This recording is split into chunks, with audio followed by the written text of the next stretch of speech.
The Chinese Waitress cast on. Start with a slip knot.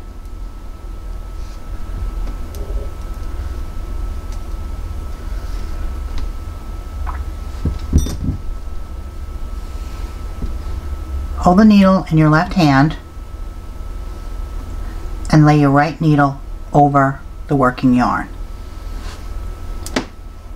Or take your working yarn and put it over your left needle and around your right needle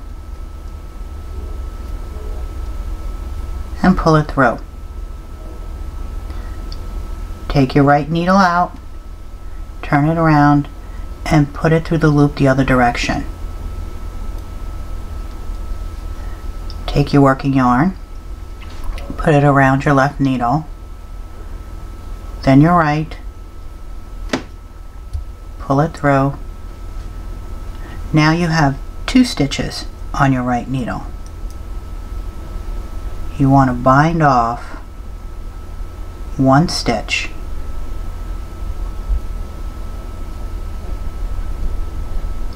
Now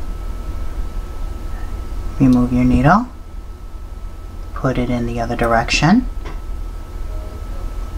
and start again.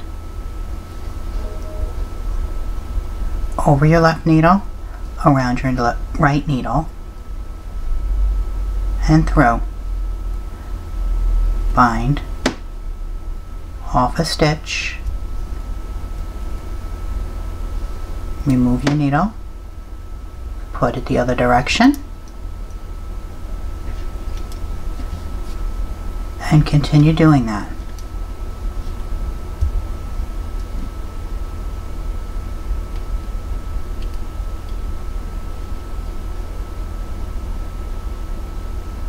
When you get to your last stitch, all you have to do is put that stitch on your needle. Now you've got your nice Chinese Waitress cast on. And what you can do is actually take that first stitch off your needle